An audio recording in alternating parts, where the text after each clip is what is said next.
Coming up on what you're about to watch, we see how courses are created in Tiger Woods PGA Tour 13. we head into the wickedly weird world of Warp, Darren Cross from Match Magazine gives us FIFA Street tips and tricks. and Patrick Bach does battle with the PWNED Computer.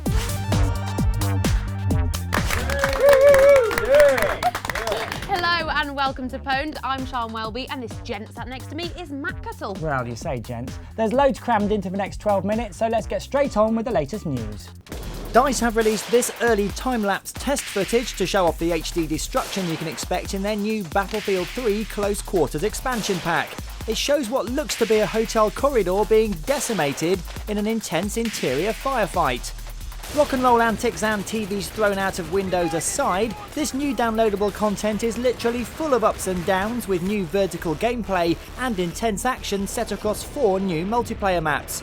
As well as shooting at opponents, you'll also be able to shoot up other stuff into itty-bitty pieces.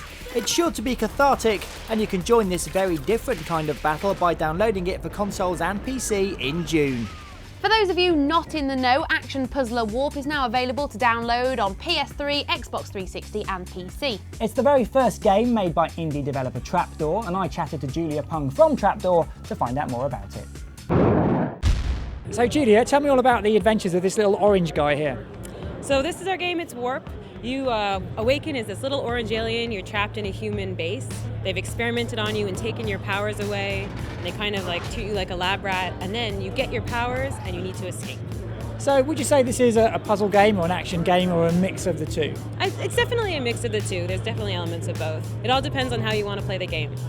So what's the exact mechanic of this warping ability that your little orange fellow has?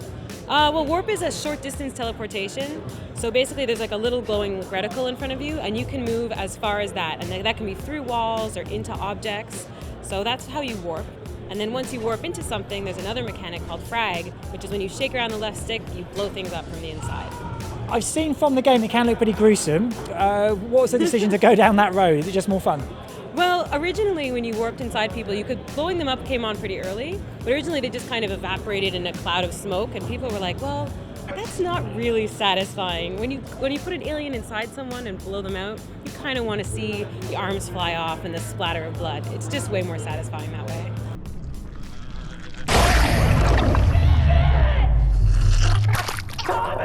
It's a single player experience, but there are online elements. We have, today we're showing some challenge rooms. These are basically speed-based trials where you use your powers and have to get to the end as quickly as you can and combine your powers in creative ways to get better times. And you play against your friends online to see who's got the top score. We also have stats comparison that's live tracking in-game with your friends.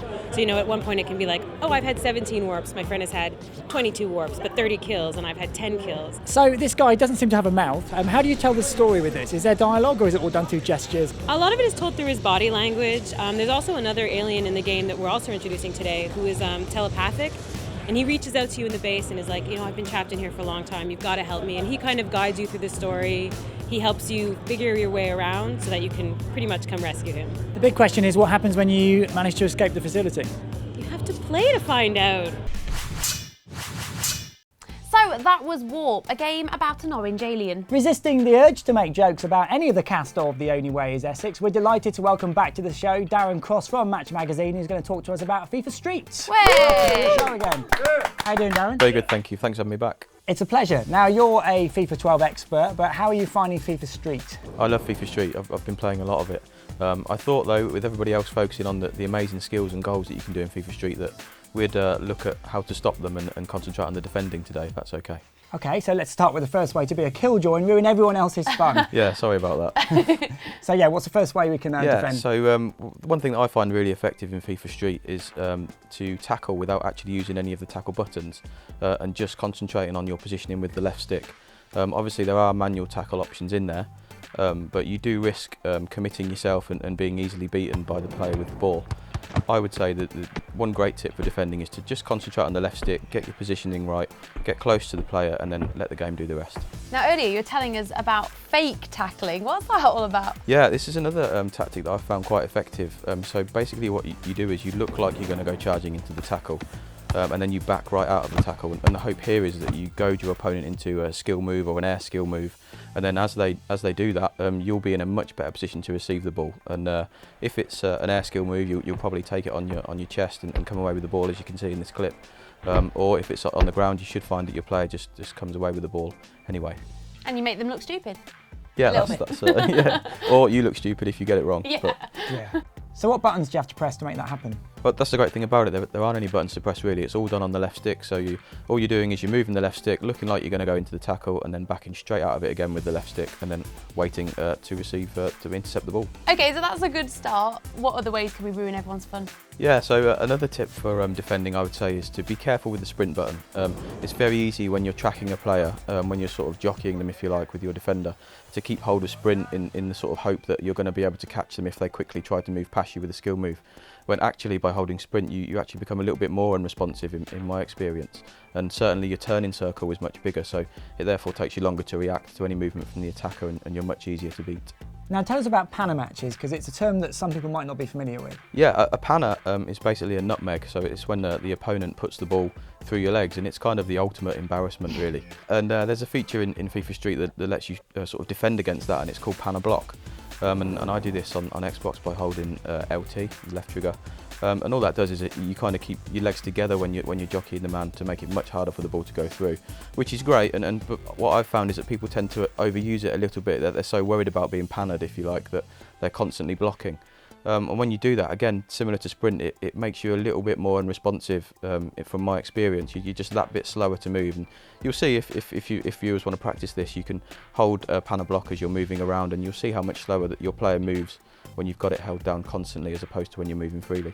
Now I know all this isn't really in the spirit of FIFA Street. It should be all about showing off and doing tricks, but have you got any other defending tips for us? Sorry about that, don't hate me. I would say one final thing is to make sure that you understand what the D-pad does. It's very easy to think about all the tricks and the moves and all the different things that you want to do, and people forget that the D-pad has a function as well.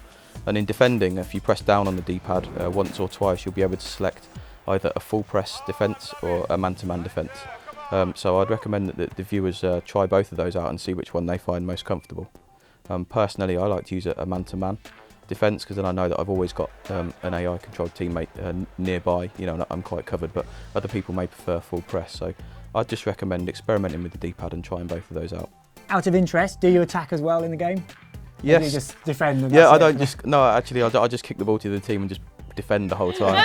But, killjoy. Yeah, I do attack, and I love the different skill moves and stuff like that. It's just a great game for showboating and watching the replays back. Great. Well, Darren can be found in Match Magazine every week if you want some more FIFA tips, and he'll be back in on the show very soon. Darren, thanks for joining us. Pleasure.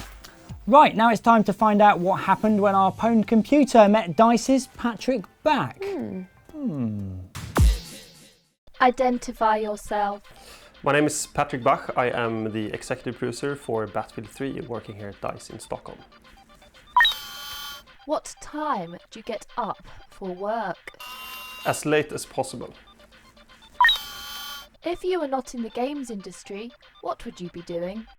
If I wasn't doing games, I would probably make movies or commercials, for sure. What game would you like to see made into a movie? I think Battlefield would make a great movie, to be honest, and hopefully we can see that in the future. Do you have any pets? Only my girlfriend. How do you like to spend your free time? Traveling, working out, playing soccer, everything that is not making games. Would you like to spend some free time with me? No. I'm usually a campaign type of girl, but for you, I would try multiplayer. Okay, thanks, now I know. Patrick Bach there, who is of course the executive producer of Battlefield 3. And it seems like Battlefield 3 has been inspiring some people's holiday destination choices. We got some pictures emailed over from Doug Main from Bristol of his romantic weekend away with his girlfriend in Paris. Oh, did he take her to the Champs-Elysees or the Eiffel Tower? No! He took her to some of the destinations from the game. Here he is at Seine Crossing and looking slightly sheepish here in Operation Metro. And to be fair, I'd look slightly sheepish as well, as I've had my face shot off many a time while trying to defend Flag B at the top of those stairs. And who said romance is dead? If you have any photos of you and your girlfriend flying over Caspian border in a jet, well, send them in to pwned@ea.com. Sticking with the locations theme, Tiger Woods PGA Tour 13 is fast approaching, but have you ever wondered how they make the virtual equivalent of real-life golf courses? Well, we did, so have a look. My name's Shannon Yates. I've worked with EA Tiburon for about 5 years. I work on the environment team for Tiger Woods PGA Tour, and I'm the lead scanning technician, so I go out on the courses and gather the data for the courses. The way we used to do this was GPS, and it really was good for the time, but now as the consoles are getting better, we're finding that we really need to get more accuracy. So we had the opportunity to go with the laser scanning technology. This technology has been around for a while, and I first saw it used in crime scenes. So the police were using this before it was available to the public, and we took advantage of that and started using it as soon as we saw that it was out there. I've got a diagram here on my screen that kind of shows the basic setup for scanning a course. We start with 3 tripods and 2 targets, and the scan head, which revolves in a 360, shoots out a laser pulse, returns that, and gives us the exact coordinates of all of those points. Now, as we move along the course, we just kind of leapfrog those and gather data all the way from the tee boxes all the way to the green. Now, one hole would yield us somewhere between 3 and 5 million points. We're able to get within 6 millimeters, and it has a maximum scan density of 1 millimeter. It's about the width of a blade of grass. What we're seeing here on this second screen is a combination of all of the individual scans that we take when we're out on the course. Now, if you notice here, each one of these areas that are blank is where a target or the scanner was sitting on the course at any given time. Now, this scene alone is over 7 million points. What's really good for us here is that we're able to take this digital model back to the studio, and what we used to have is a list of numbers, the GPS coordinates. There's nothing we could do with it. Once it was surfaced, that was it. But in this case, we're able to go back and check all of our measurements exactly. We can get elevation information, we can get intensity information, and pretty much everything we need to go back and make sure that the courses are exact. This was really kind of a hinge pin for us in our relationship with Augusta National. The fact that we were able to prove to them that we could be this accurate with their course, and then going forward with all the courses that we were doing afterwards. Instead of just hiring a survey company that really doesn't understand what we need, we are there on the course for over a week. This takes probably about 6 to 8 days to do one course. But during the time we're there, we're taking photographs, 8,000, 10,000 photographs for texture reference, for placement reference, and then we combine all that with aerial shots, stereoscopic imagery, and even LiDAR data is becoming more available to us. So with all of these things and all these techs, we're able to get the recreation of these courses is just unparalleled. Shannon Yates there, a man who spends all day looking at bushes on his work computer. Matthew! It's his job. Right, that's all we've got time for, but rest assured we will be back in a couple of weeks with more. In the meantime, you can tickle the banner above where you can subscribe to us on YouTube. Thanks for all your likes, by the way, we really appreciate them. You can also find us on Twitter and on Facebook. We'll leave you with a menu of more gaming morsels to chew on, currently on EA Vision.